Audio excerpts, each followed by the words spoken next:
What's up, Falcons Nation, NFL fans? It's your boy Jew coming at you guys with another edition of What's the Word, Dirty Bird. We do this every Tuesday at 11 a.m. I hope everything is going well with you guys. It is November. We're now in November, and things are starting to heat up in the NFL trade deadlines. We're about midway through the NFL season. The playoff pictures are starting to kind of shape up and things of that nature. We kind of getting to the point where we know what teams are going to be, um, you know, going to make the playoffs possibly or in the hunt for the playoffs. So, with that being said, we got a lot to talk about today. We're going to talk about some trade deadline talks. We're also going to talk about this Sunday's matchup against our arch rival in the New Orleans Saints. Um, and we got a lot to talk about with them firing their head coach and things of that nature as well. So we'll briefly touch on that. And then also, I'm gonna jump into the chat and just say what's up to you guys. But as you guys come in, please hit that like button, hit that subscribe button for your boy, share out this content. But I appreciate each and every one of you guys. We're on the road to 3,000 and beyond. But with that being said, let's go ahead and jump in the chat really quick. Say what's up to you guys that's currently joined us. So Jamarius 58, what's going on, man? He says, Jew, I hope all is going well with you, man. Xavier Littman in the building. What's going on, man? I appreciate you joining me as well. Make sure you hit that like button. Y'all hit that subscribe button for your boy and share it out so people know that I'm currently live. But with that being said, I am going to first jump into some quick trade deadline talk because, as you know, today is not only election day, so you guys go out there, get out there and vote and things of that nature, but also it is the trade deadline today as well. I believe it's at 4 p.m. Eastern that the trade deadline is pretty much up as far as making trades and things of that nature. And we've seen some moves here and there has happened already throughout the league. But for our Atlanta Falcons, I mainly want to focus on our Atlanta Falcons. I really feel like the Falcons do need to make a move or two, possibly in this trade deadline.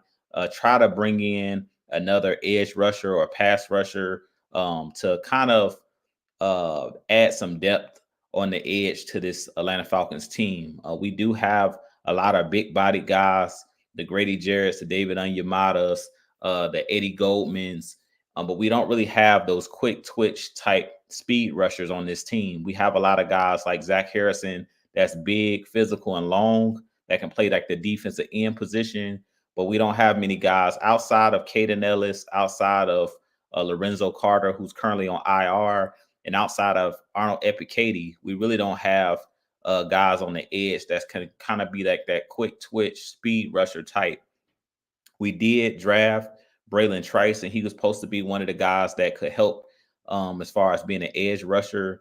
But as you guys know, he did go down with injury in the first preseason game for the year. So I really feel like the name that's been being thrown out there is Azeez Ojulari. I did do a short about Azeez Ojulari of the New York Giants, and I really feel like he would be possibly the best fit for this Atlanta Falcons team. I have seen some things on Twitter where they're saying that the Giants are asking for a second round pick for Azeez Ojulari, and I wouldn't give up a second round pick for Azeez Ojulari. I really feel like the Giants are doing what any good GM or good team would do.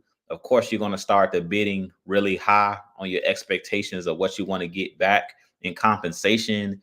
But if I'm the Falcons and Terry Fontenot, I'm not giving up more than a fifth round or fourth round pick for Azeez Ojulari, because at this point, they're going to have to get rid of him. And I mentioned that in my video or my short that I did, because the Giants went out and signed former Carolina Panther Brian Burns, and then they drafted Kayvon Thibodeau 2 seasons ago really high in the first round. At this point, they don't really have the money to pay Azeez Ojulari once his rookie deal is up, especially if he's looking for a decent contract. So it'll be in their best interest to move Azeez Ojulari before that rookie contract is up and get some type of compensation for him. So if I'm the Falcons, my first offer would be like a fifth round pick for Azeez Ojulari because he's a guy that has about 6 sacks right now. He is one of those speed rusher type guys, quick twitch type guys, can go, can have like bend the edge and things of that nature. He's a little bit more athletic than the guys we have because we have a lot of power rushers on this team. Guys like Matthew Judon, as I mentioned, guys like Arnold Epicady, who does have a little bit of speed in his game.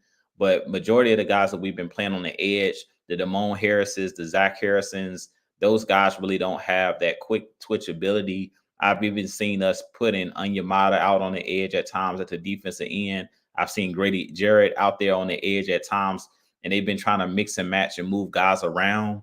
But Azeez Ojulari would be one of those guys that could alleviate some of that pressure on the defensive edge position. He would give us a little bit more production than what we currently are getting.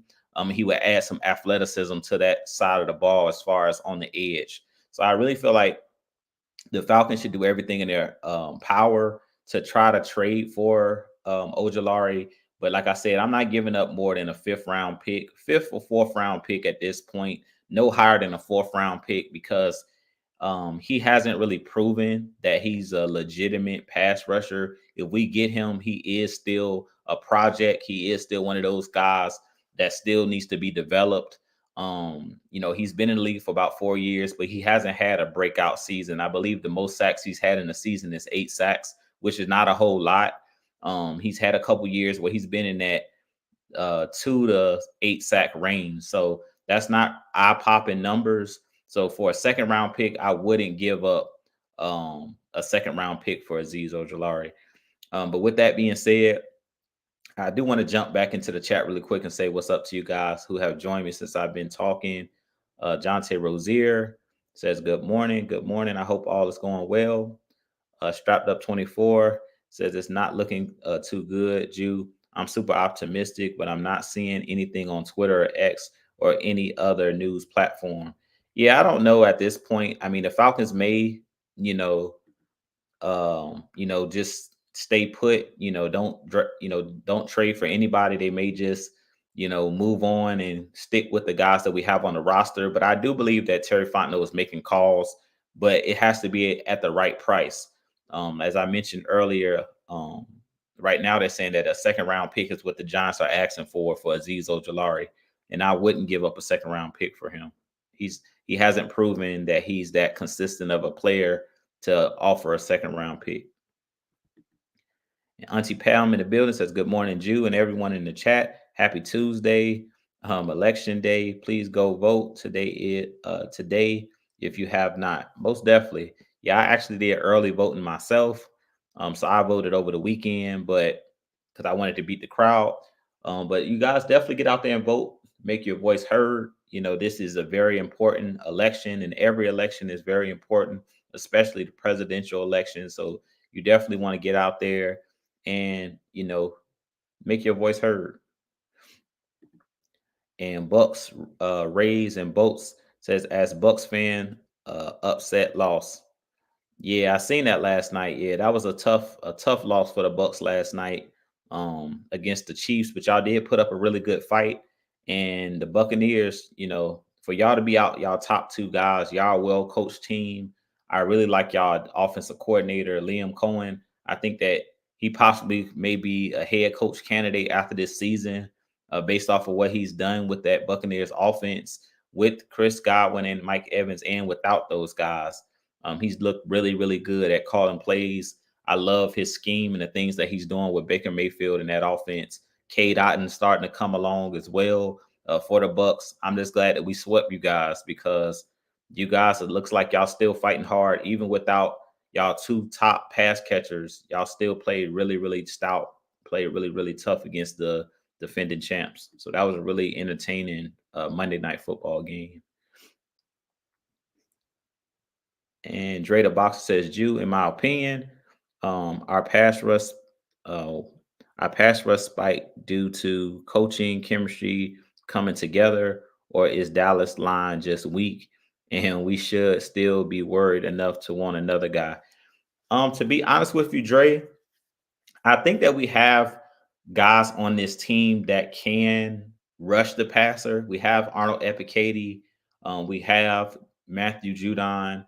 we have a couple of guys out here on this team that can actually make plays, even from the interior. You have Grady Jarrett, who I consider as a pass rusher on any particular play. He's a guy that can get into the backfield and make a sack and things of that nature. But I still would bolster this defensive line, and I would try to bring in someone. But it just depends on the price. I wouldn't give up a second round pick for Azeez Ojulari. So it has to be at the right price. And I really feel like that's what's taking a while for the Giants to trade him. And that's what's taking a while for the Falcons to bring in someone, because the Falcons are not going to get fleeced. So we're not going to overpay or give up too much compensation for somebody that's unproven. And at that point, like if they're asking for a second round pick, I wouldn't give it up just for the mere fact that Azeez Ojulari is similar to like a AK that we have on our team, or a Zach Harrison's. He's not a proven commodity. And on this Falcons roster, we have a lot of guys that still have upside. I really feel like Arnold Epicadi has upside. He's been getting better week in and week out since Lorenzo Carter went down, who was our starter at that edge position. I really feel like Arnold Epicadi has played a lot better. We have guys like James Smith Williams, who's also a decent guy on the edge as well. These guys are just not winning their one-on-one matchups. So the biggest issue that I've seen, and I've been stating this for a while now, is I'm not seeing them use their hands with their pass rush moves. They're just doing the same move over and over again, and we're not using any type of counter moves when these guys get in their one-on-one situations and pass rush situations. They're not doing a good job of using pass rush moves and using their hands to get after the quarterback.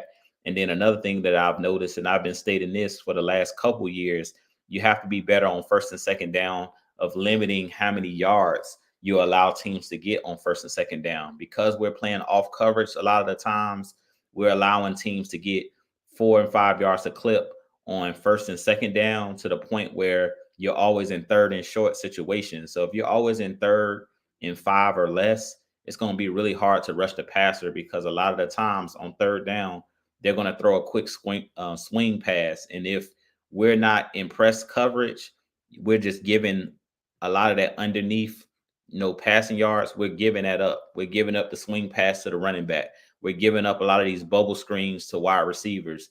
And really, that's what's been costing our team as far as being able to get pressure. We haven't been in a ton of third and long situations. And that's usually what gets your pass rush going, is you create negative plays on first and second down to where it's third and long. And that allows your team to pin their ears back, meaning those guys up front on the defensive line, they don't have to worry about the opposing team running the ball. They can just pin their ears back and get after the quarterback. But there haven't been a ton of plays this year where there have been a lot of third and long situations. That's the reason why our efficiency as far as getting off the field on third down hasn't been the best so far this year, because we were struggling to get off the field on third down on defense, mainly because a lot of the teams were in third and short situations where they're able to still either run the ball or throw a quick pass. And because we're sitting back in that zone, we're giving up a lot of easy first downs on quick, out routes and things of that nature. And let's see here. And so Shiesty says, who we gonna get? I don't know, to be honest. Personally, I feel like Azeez Ojulari is the number one guy that's on the my list. I know early on, Harold Landry of the Tennessee Titans was another guy or name being thrown around. I wouldn't mind him being on this roster as well. But I think that Azeez Ojulari is younger than him and has a little bit more upside. So he's the guy that I'm consistently stating that if I'm the Falcons, that's who I think that the Falcons should go after, because we know that the Giants are trying to move him.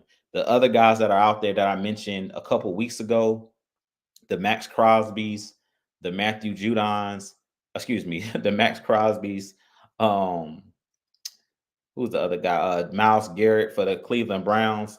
Those were the two big name guys, but their organizations came out and basically stated that they weren't going to move those guys. So I don't know how true, that is, that they're staying put. If you can get a Max Crosby or if you can get a Miles Garrett, at that point, I'm willing to give up some draft picks, some top draft picks, if you can get those two guys, because they're proven commodities. But from what I'm hearing, the main guy that I would go after would be Aziz Ojolari because he's the name that everybody's saying is on the trading block. They're trying to move him because they already have two legitimate pass rushers. And let's see here. So Shiesty says Falcons need to go get Demarcus Lawrence. Well, Demarcus Lawrence, I think, has a pretty big contract, and then he's injured with the Dallas Cowboys right now. So we wouldn't want him just because he's injured. And to be honest, if it was out of Demarcus Lawrence or Michael Parsons, I would prefer Michael Parsons if we had to choose between those two guys. But the only thing that bothers me about Michael Parsons is the whole podcast situation. To me, he has a lot of, I think sometimes he can be like a distraction to the team and just a big distraction, um, just by his big personality. But I do like Michael Parsons' game a lot. But Demarcus Lawrence at this point, he's injured. So both him and Michael Parsons are injured right now. So they wouldn't be able to help our team currently. And he says we could have gotten Zadarius Smith. Yeah, we could have gotten Zadarius Smith. I think he would have been a welcome addition to the team, but he ended up going to Detroit, which I think was a big move for Detroit to go out and get him due to them having um, Aiden Hutchinson go down with that broken leg. It was huge for them to go out and get Zadarius Smith because the Lions right now look like one of the best teams in the NFC. They're a team that's a contender to go to the Super Bowl. And let's see here. And Prove It says, Jew, what's going on, man? I appreciate you joining me as well. I hope all is well with you. And let's see. And Bucks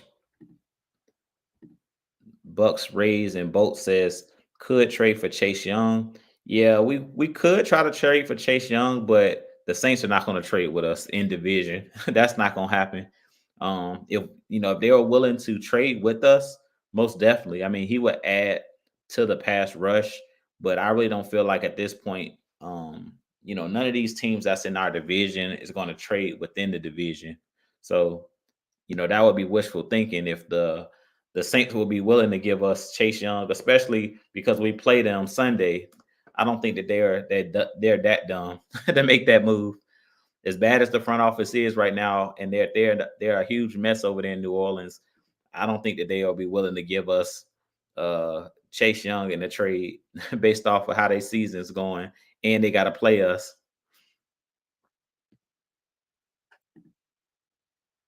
And Jameer says, if we get Landry, I hope he keeps his 58 jersey number. Wishful thinking. Yeah, most likely he wouldn't probably keep that number. But if we could get Harold Landry, he would definitely add some athleticism, be that guy that can be like a speed rusher and can bend the corner. He's a guy that can do some different things. But I haven't watched a lot of Titans games this year, so I don't know how well Harold Landry's playing this season, but I know over his career he's been a pretty solid guy. So I really feel like he's kind of living off his past. I'm going off of what I've seen in his past. I haven't heard a lot out of the Tennessee Titans this year because they've been losing a lot of games, and it looks like they're kind of in sale mode, in a fire sale mode, where they're trying to get rid of everybody because they had mentioned even Jeffrey Simmons was on the trade block for them, but he's more of a defensive tackle. So that was the only reason why at this point, if I'm the Falcons, I wouldn't necessarily make that move because he's not necessarily um like an edge rusher. Would I be opposed to going out and bringing in a Jeffrey Simmons? I did a video on him last year when I wanted the Falcons to go out and sign Jeffrey Simmons. But at this point, because the Falcons have a lot of like defensive tackle type players, those big guys in the middle of the defensive line, I really feel like we really don't need another like defensive tackle. We really need a speed rusher or a guy that can come off the edge. And that's not really what Jeffrey Simmons does for the Titans. He's mainly like plays the role of a Grady Jarrett or a David Onyemata. He's the guy that mainly plays on the inside of the defensive line.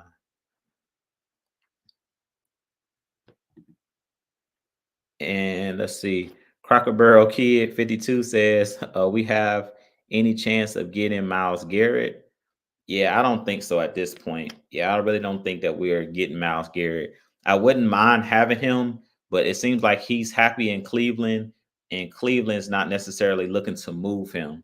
So he's one of their foundational type players, foundational pieces. If I was Miles Garrett, I probably would want out because the Cleveland Browns, they're another team that's a mess right now, especially with that whole Deshaun Watson, contract. And then now he's even injured for the season. So they're a whole mess as well over there in Cleveland. So if I was Miles Garrett, I would kind of want to go ahead and play for a contender because no telling when those guys will be back in contention based off of how their team is currently looking and how they've looked um, you know, over the last, decade or so. So if I were Miles Garrett, I think in his best interest, if he wants to win a Super Bowl or have an opportunity at winning a Super Bowl, his best bet may be to get out of Cleveland because they're a mess right now. Their cap is a mess. And Bucks Raised and Boat says Lions, um, Commanders, and Kansas City Chiefs front runners for Lattimore.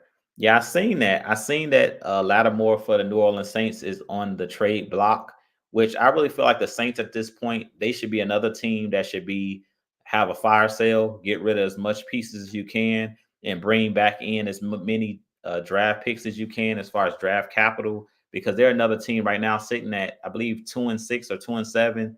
They're not looking good right now. Things are not looking good. So at this point, 9 times out of 10, unless they win the rest of their games, they're not going to be a playoff team. So it's no reason for them to keep that same group of guys together. At this point, if I'm the Saints, I'm tearing that whole team down and rebuilding it, especially now that they fired their head coach. So because they fired the head coach, I'm fire sale. Get rid of everybody. All of the main pieces that you have, if you can get any value back for it, outside of Chris Olave, the younger guys that they have, I would try to move on from some of those pieces over there. Like they have a lot of older guys, like the Honey Badger. He's a guy that's kind of up there in age. They're paying him a decent contract. They got Cam Jordan still there making decent money, but they're not really producing.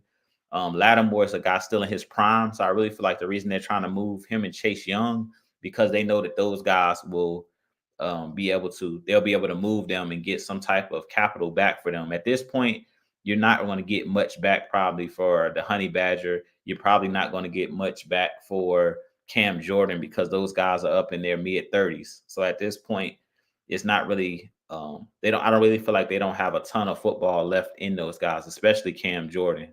The Honey Badger, he still may have a little bit of juice in the tank, but I feel like at this point, I really feel like Cam Jordan is at the point where he probably need to retire. I believe he has 0 sacks on the season, if I'm not mistaken. And what's up to Dre? He says, "Good morning, everybody. What's going on, man? I hope all is going well with you, Dre."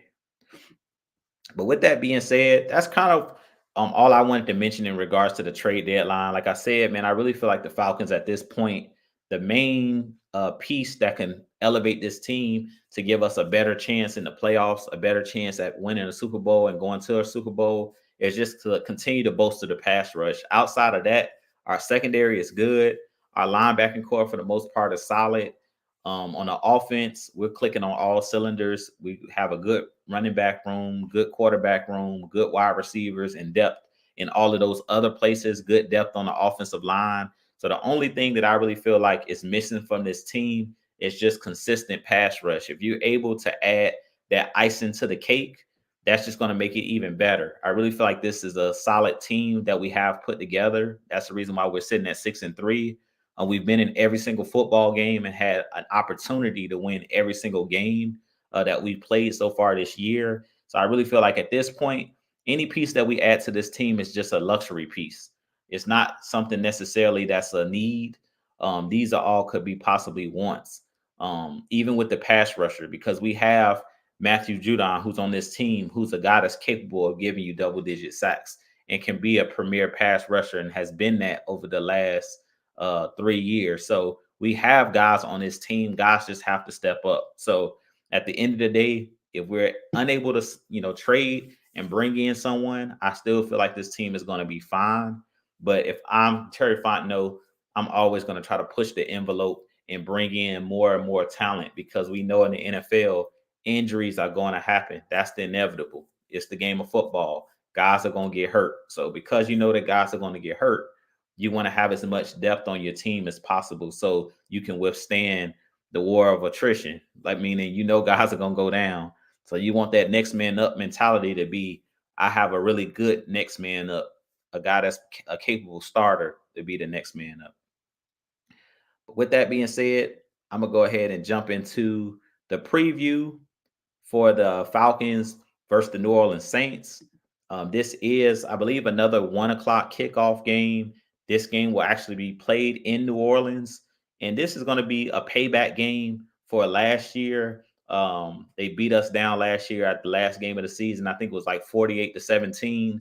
If you guys remember, Arthur Smith got really upset after the game with now former head coach Dennis Allen because instead of kneeling the ball, they scored a touchdown on the last play of the game with Jamal Williams. He was able to run in for a last minute cheap touchdown. And I don't believe that these Atlanta Falcons players have forgotten what happened. The guys that was on this team last year, they remember the last game of the season last year where New Orleans pretty much got stumped out in that game.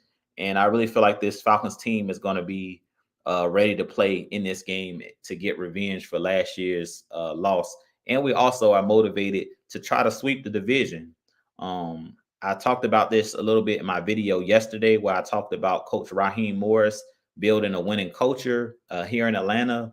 And I don't remember the last time that this Atlanta Falcons team had an opportunity to sweep the division, meaning if we beat the Saints one more time and if we beat Carolina one more time, we would have swept the division and went 6-0. I can't remember the last time that any team in our division, let alone the Atlanta Falcons, have swept the division in the NFC South, meaning didn't lose one divisional game. So that would be huge if we can pull that off this year. That would be a huge feat. And really, it'll give us a huge opportunity to possibly contend for the 1 or 2 seed in the NFC. Right now, we're sitting at the number 3 slot in the NFC playoff picture. But we want to continue to win as many games as possible because if you get that number 1 seed, you automatically get a bye the first week of the playoffs. Then you get a home playoff game. And then basically you got 2 games. You win the divisional round, you win the NFC championship game, you're in the Super Bowl. So actually being that number 1 seed does have its advantages if you're able to pull it off because you just have to play one less game in the playoffs. So I really feel like that should be the goal for this team is to continue to win as many games as possible to possibly get that number 1 seed. But with that being said, I did want to talk a little bit about the New Orleans Saints firing their head coach, Dennis Allen. So in this game, they're going to come in ready to play due to Dennis Allen being fired. They have an interim head coach now taking over. But Dennis Allen, to me, he was a solid defensive coordinator. It just seems like every good coordinator is not necessarily a good head coach. And that's kind of been proven with Dennis Allen over the first 2 opportunities that he's gotten. He was the head coach with the Las Vegas Raiders for a little bit, and then he was fired there. And then he went back to New Orleans where he was under Sean Payton for a whole bunch of years as a defensive coordinator and assistant coach. And then when Sean Payton retired, he ended up getting a head coaching job for the New Orleans Saints. He was been there for 3 seasons, but to me, he's just not a great leader of men as far as being the CEO of the whole team. And we've seen that with numerous coaches throughout the NFL, that just because you're a great positions coach, you may not be a great CEO, meaning when you're the head coach, you have to run the whole organization or the whole team, meaning you're not responsible just for the defense. You're responsible for the offense, the defense, the special teams. You're responsible for organizing practices. You're responsible for all of the personal issues that your players go through. You kind of have to be that guy that's, checking on your players. Everything runs through you as the head coach of an organization. So I really feel like Dennis Allen kind of struggled since he's been the head coach of managing all of those different tasks. The Saints have had pretty good defenses, and I believe he still was making majority of the defensive calls and things of that nature for the New Orleans Saints. But he just has never been a great head coach running the whole show, and that's pretty much, I feel like what's his demise, is that he basically is just not great at managing, the whole organization and managing the whole team. Now, I do believe that the New Orleans Saints front office didn't do him any favors as far as the cap situation that they've been in, but he still should have won a lot more games that he's been able to win because the Saints still have a lot of talent. I just feel like they've made the mistake of holding on to certain players a little bit too long, and that's kind of been the Achilles heel for them as they continue to pay the same guys, continue to pay guys like Cam Jordan. And I really feel like the core unit of that team with the Cam Jordans that they had for years, they had Drew Brees, who he kind of overstayed his welcome as well, where at one point the injuries had caught up with him. And some of the guys that they brought in, the Honey Badger, some of these guys that they got on the roster are just past their prime. So at this point, I really feel like the main issue is they need a new voice at that head coach spot. They need a new coaching staff to be brought in there. I really feel like they possibly need a new GM. I'm not a big fan of their GM either. He's made some poor decisions over the last couple years of keeping guys like Cam Jordan, who's past his prime, continuing to pay the same guys over and over again instead of trying to revamp and get a little bit younger on that team. So I really feel like at this point, if I'm the New Orleans Saints, I'm bringing in a new head coach. I'm bringing in a whole new coaching staff. And if I were them, I also would bring in a new GM to run the organization as a whole.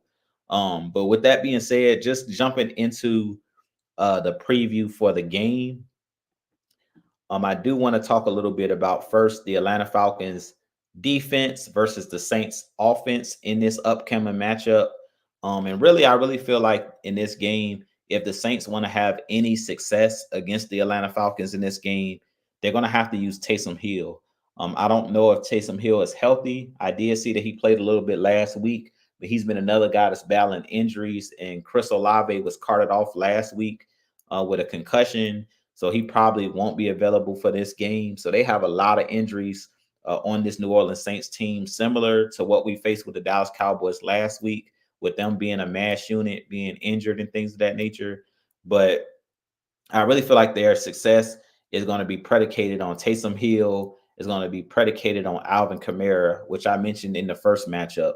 And we've seen in that first matchup, Taysom Hill was running the ball, he was having success, and then he got injured, and then everything went downhill for the Saints in that game. So I really feel like, just like I mentioned last week with the Cowboys and CeeDee Lamb being the main guy, as far as they're trying to get the ball to CeeDee Lamb and Dak Prescott, those were the main two weapons.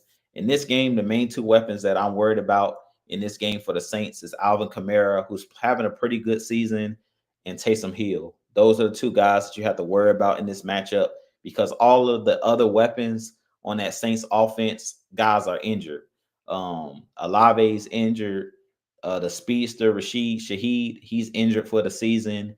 So they don't have a lot of depth on this roster at this point. They have a lot of young, inexperienced guys, similar to what we've seen with the Cowboys, similar to what we've seen with the Tampa Bay Buccaneers when we faced them the second time without Chris Godwin and Mike Evans. So we should have the advantage in this game. I'm not too sure on our side of things of guys that we may get back. I know that they say Troy Anderson is getting really close to coming back, but he hasn't been announced that he's going to be back for this game.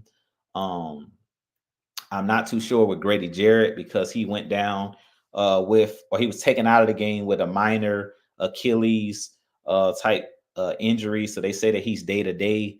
So I'm not too sure on how that'll play out for our defense, but I still feel like the Falcons in this game have the upper hand because we're just a better overall team.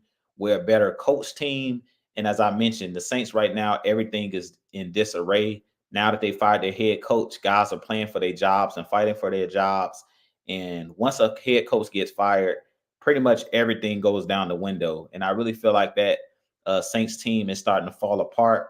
Guys, usually when a head coach gets fired, usually guys start playing hero ball where they're just like, I'm going to work, play for myself and not necessarily play for the team. Because at this point, they know that next year there's going to be a new voice. There's possibly going to be a new structure. So they don't know where they stand with the organization. So I really feel like the Falcons should have the advantage on the defensive side of the ball and the offensive side of the ball. But if I'm the Falcons, the main two guys, as I mentioned, I'm focusing on is stopping number 41, AK Alvin Kamara. Number two, stopping Taysom Hill from being able to run the ball, because for whatever reason, Taysom Hill has always been an Achilles heel for the Falcons. He's always been that kryptonite for the Falcons with his ability to run the ball out of the backfield, with his ability to catch the ball and be that Swiss Army knife type playmaker.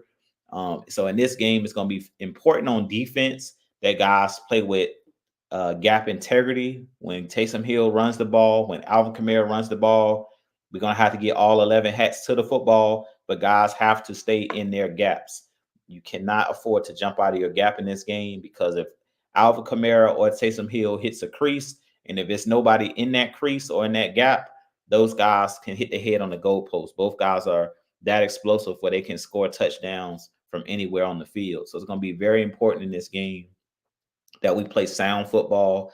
I expect the Falcons to come out and do what we've done over the last couple weeks and what's kind of been like the staple of this defense with that cover three and that zone defense, where we're going to play two high safeties until they show us that they can run the ball continuously with success.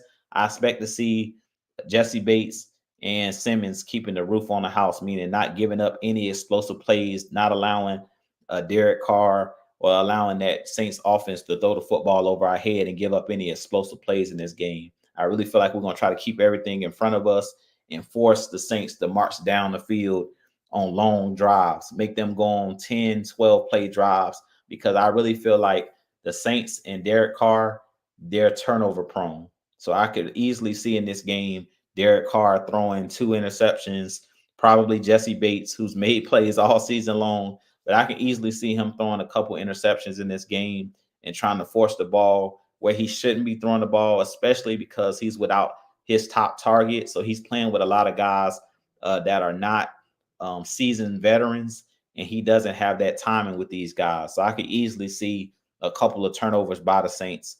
But their biggest chance to win this game is going to be running the ball with Alvin Kamara and using Taysom Hill on the offensive side of the ball. Now, on the Atlanta Falcons offense versus the Saints defense, I really feel like the biggest thing in this game is going to be our physicality. Coming out in this game, running the ball, establishing the line of scrimmage with both Bijan Robinson, who had a field day last week against the Dallas Cowboys, both catching the ball out of the backfield and running the football. But I really feel like that two-headed monster of Bijan Robinson and of Tyler Algier, I would, have those guys running the ball early in the game to open up the play action pass. And once we start running the ball with success and wearing down that Saints defensive line and that front seven, I really feel like we're going to have big plays be made down the field. Now, Drake London did go out with a hip pointer in this last game, so I'm not too sure if he'll play Sunday due to that hip pointer. They may decide to rest him because we're so far ahead in our division at this point. Even if we were to drop this game, I really feel like the Falcons are still in, a position where we could easily win the division, especially with the Saints dropping last week's game to the Carolina Panthers.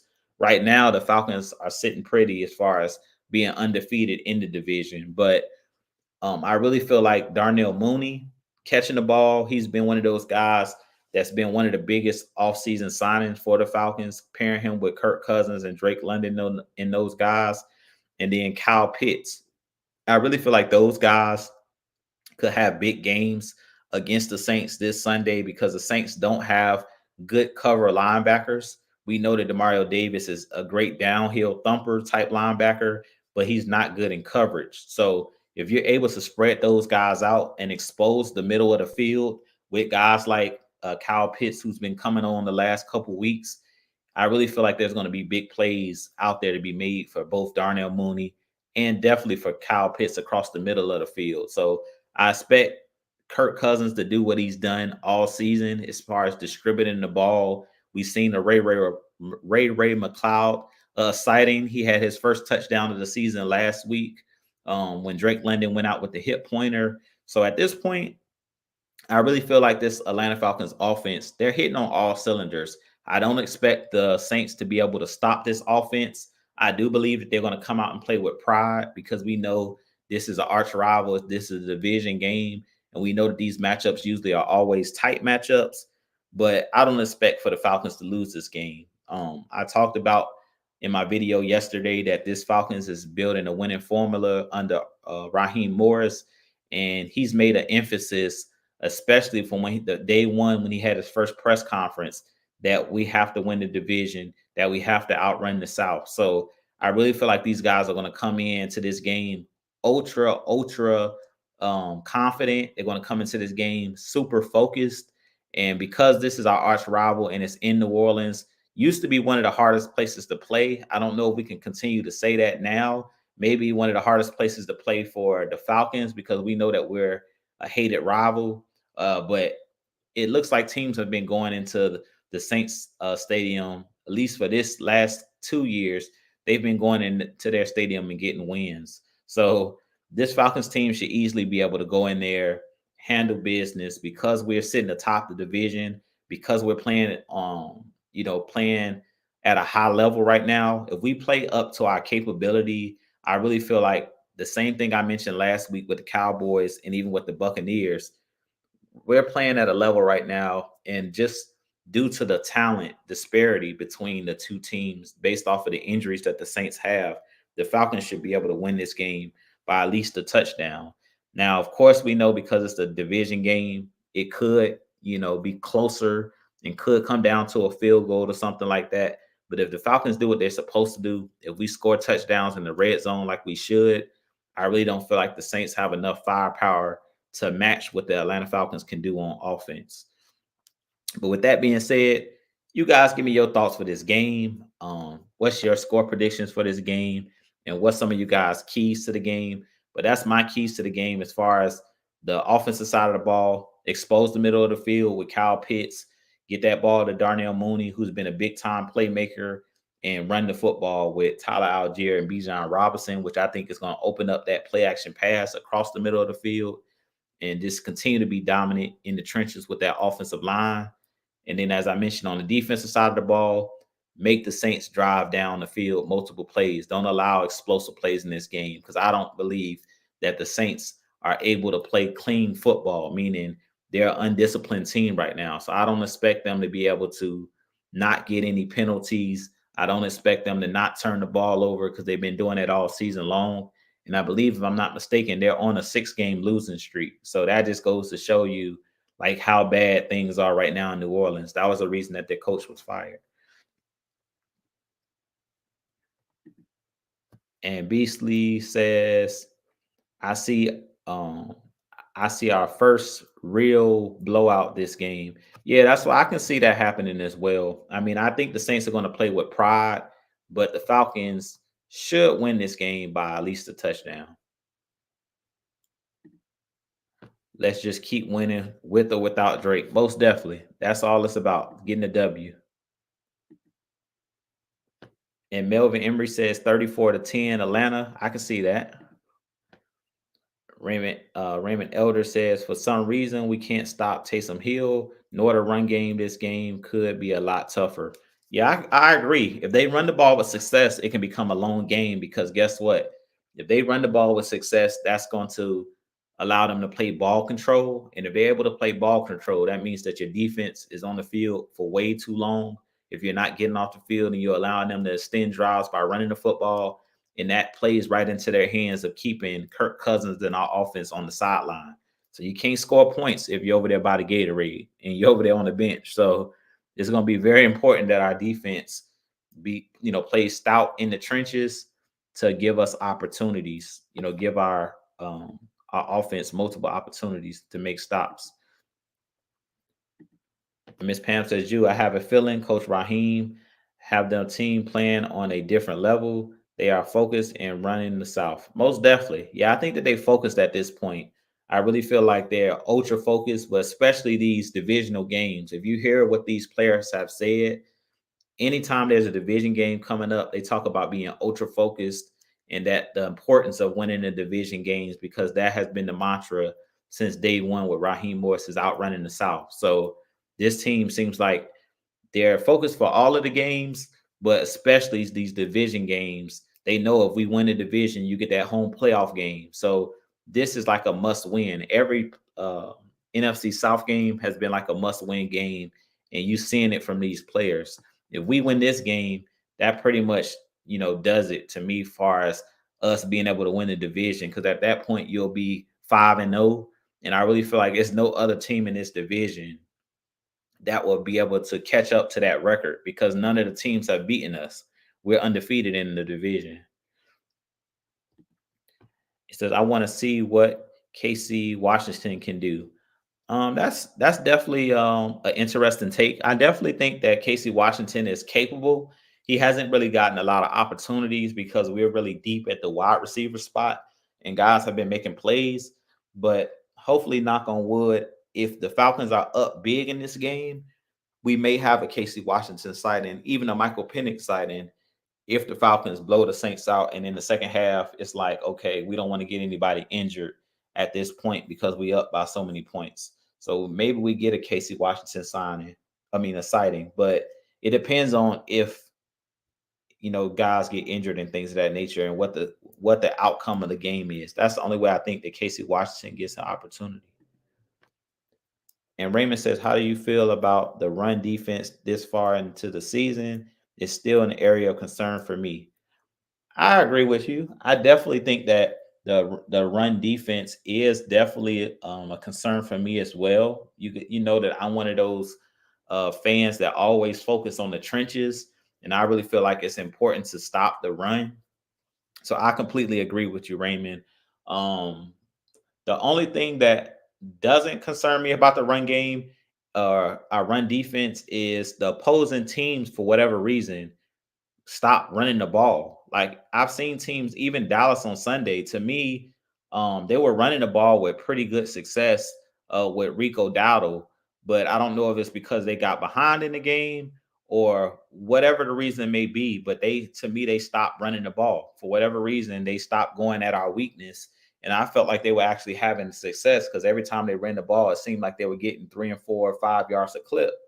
But for whatever reason, once the Falcons got out to a decent, like a one score lead, they just went into pass happy mode. So I really feel like that's the formula to beat the Falcons, to be honest with you, Raymond, is just running the ball. Like I really feel like the teams that have given us the most trouble so far this year is teams that are physical and are able to run the ball with good offensive lines. Like if you think about that Eagles game, even though we won that game, Philly was controlling the trenches for the most of the game as far as they were able to run the ball with success with Burf Hurts and with Saquon Barkley.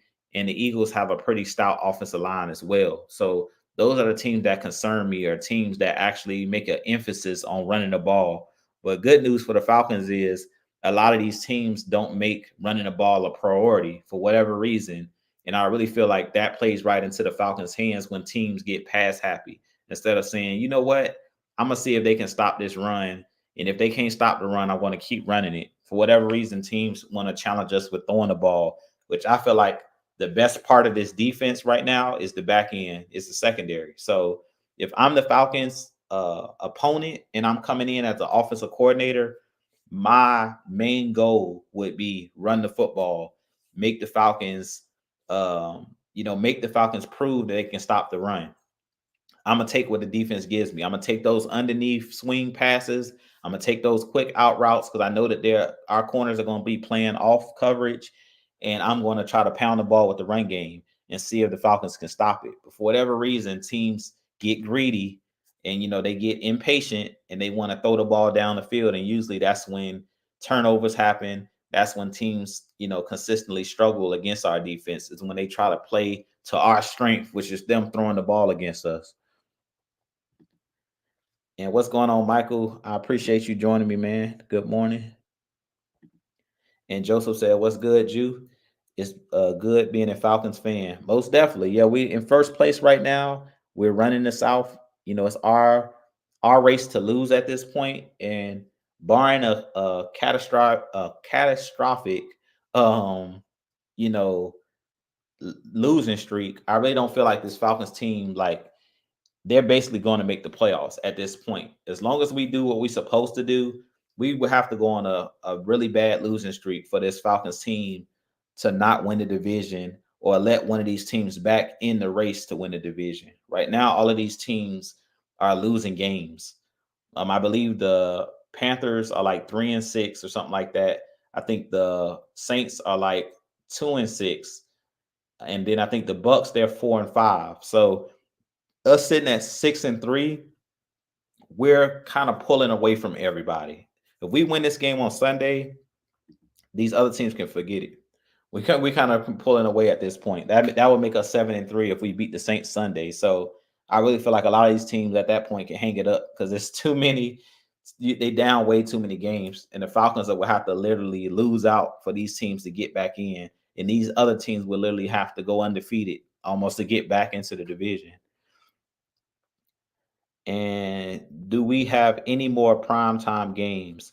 I don't believe we do, to be honest with you. I can check a look at the schedule really quick, but from my understanding, we don't, unless the Falcons get flexed in the prime time, which they can always flex the game and put you back in prime time.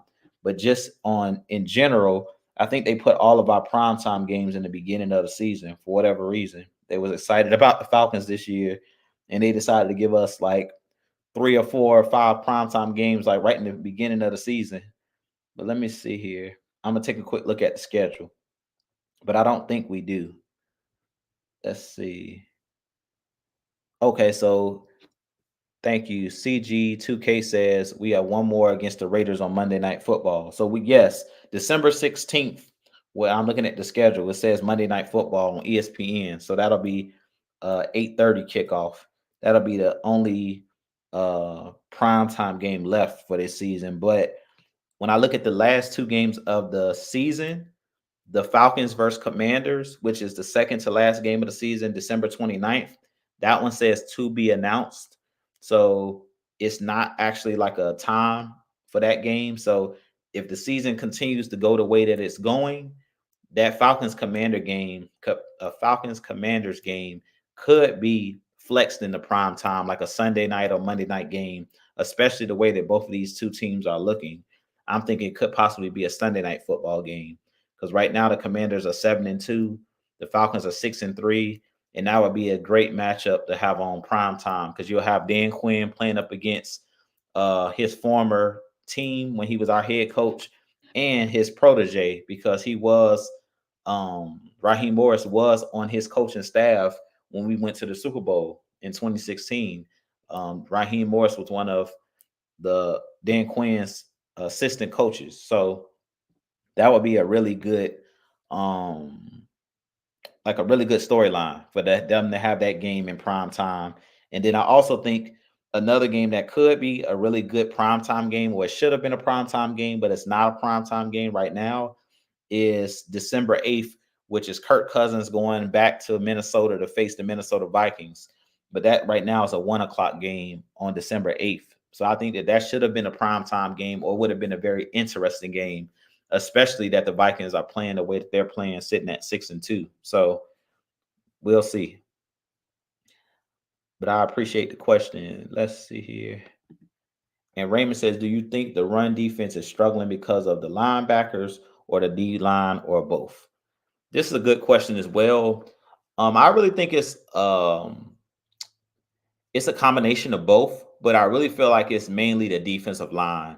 The defensive line is not really getting penetration all the time in the backfield, and sometimes guys are getting out of their gaps. But sometimes it's on the linebackers as well because sometimes the linebacker may try to shoot a gap to make a play, and it may not be the gap that they should be shooting. But I really feel like the main issue is the defensive line. At times they're getting pushed back, and at times the offense or the defensive coordinator, to me, they're not playing the right guys up on that defensive line when they're rotating guys in. At times I've seen Zach Harrison at that nose position or the three tech, and I've seen Taquan Graham at the defensive tackle, or those two guys in the game at the same time, which I think is not a recipe for success because Zach Harrison is not a big guy. Like, you want your defensive tackle to be a guy that's like 290 pounds or heavier in most case scenarios, or the best case scenarios. A guy in Zach Harrison, he's only like 270.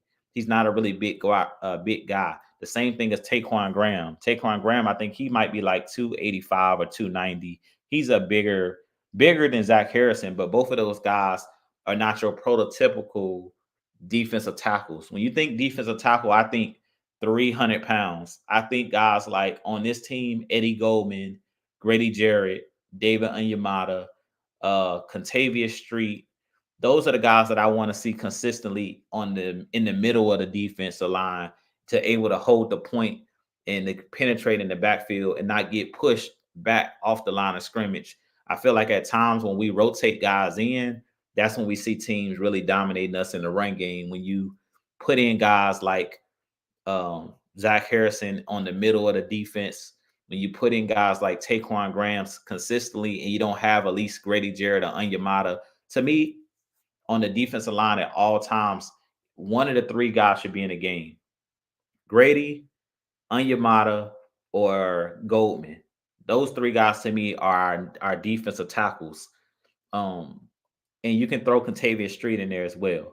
But one of those four guys should always be in the game when you're rotating guys in, especially on the interior of the defensive line, because those guys can hold the point even when they're being double teamed. We've seen times guys get pushed out of out of their gap, but that's usually when you have Zach Harrison in there, because he's not the biggest guy. So he's not the strongest guy with holding the point because he's not a really big guy. And then the same thing with Taquan Graham. If you double team those guys, you'll be able to push them out pretty easily. But with guys like Onyemata, Grady, he understands how to split those double teams. And even with guys like Contavious Street and Eddie Goldman, it's really hard to push Eddie Goldman off a spot because that dude is like 320 pounds. So it's harder to push those bigger guys out of the position and to open up a hole for a running back to run through. But when I've seen guys like Zach Harrison in there, guys like Taquan Graham in there, at times they're getting pushed 3 and 4 and 5 yards off the ball. So if you're getting pushed off the ball like that, or you're pushed all the way out of your gap, that makes a huge crevice on the offensive line where the running back just runs through with ease. And there's been times like that where these holes have been so big, like I could run through them. This is like huge, like a big old alleyway. And in that instance, that's on the defensive line. That's not on the linebackers. Yes, linebackers have to come in and fill those gaps, but I really put that on the defensive line. Like, you can't just be getting annihilated and pushed off the ball that fast, because sometimes in those situations, once your defensive line knocks off the ball 3 and 4 yards, then the offensive line climbs up to the second level and they block off guys like the linebackers. And once that offensive line is getting up to the second level, it's nothing that those linebackers can do with a 300+ pounder coming at them full speed. So at that point, that's when you're seeing guys like Jesse Bates making a tackle, but the guy got like 10 yards down the field. You're seeing a cornerback coming up and making a tackle, but that usually is not good news. If your safety's making the play, unless he's blitzing, and if it's you in your base defense, you don't want to see your safety making a tackle. Usually that means that this guy's gotten a first down, or he's at least 7 to 8 yards down the field if it's a running back on a running play.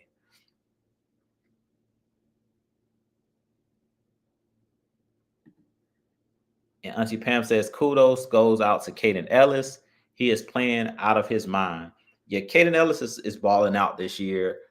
He played really well last year. I really felt like the unsung heroes of last year's defense was Caden Ellis and was Nate Landman, because nobody expected those guys to play the way that they played. I definitely didn't expect it from Nate Landman, because you guys remember Troy Anderson had the pectoral injury, but he started the season as the starter, but he got hurt like the first game of the season and was out pretty much the whole year with that pectoral injury.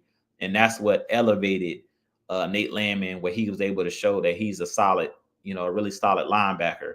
But Caden Ellis is one of those guys that is multi-versatile, meaning you can use him in a lot of different ways. He's that Swiss Army knife.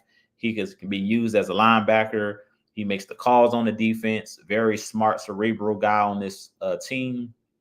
But he's arguably our best or second best pass rusher as well. So that's what makes him really good, is that you can use him in many different ways. And he's one of those guys that's pretty much always in the right place at the right time. He understands how to get people lined up, and he's like that second coach on the field. He's a guy that can make every call, but also can do multiple things. So if you down, a good pass rusher, which we've been down, you know, guys like Troy Anderson, he's done a good job to fill the void of playing the middle of the field a lot. But you've seen him on Sunday when he gets an opportunity to play at the line of scrimmage. He's one of the better edge rushers or pass rushers that we have on this team. And what's going on, Tony Hall? I appreciate you joining us, with the black and red in the chat. I appreciate it, man. But with that being said, you guys drop last a couple questions that you may have. I'm gonna get ready to wrap it up in a couple of moments. But you guys, if you have any other questions that you would like to ask, go ahead and drop those questions really quick in the chat. It doesn't necessarily have to be about the Saints and the Falcons, because just like last week, it's not a whole lot to talk about when it comes to this game. I try to give you guys just a preview, because you know that we'll do the heavy hitter show tomorrow night, where we'll kind of give our 3 keys to victory with me, Mad Mike K Style. So y'all definitely hit that like and subscribe button as well on the Heavy Hitters Live channel. And make sure you guys hit that like and subscribe button here, man. I appreciate each and every one of you guys. Of course, I'll still have a lot more content that I'm gonna be dropping for you guys, especially if a trade happens today in regarding the Falcons, which I think is still a possibility.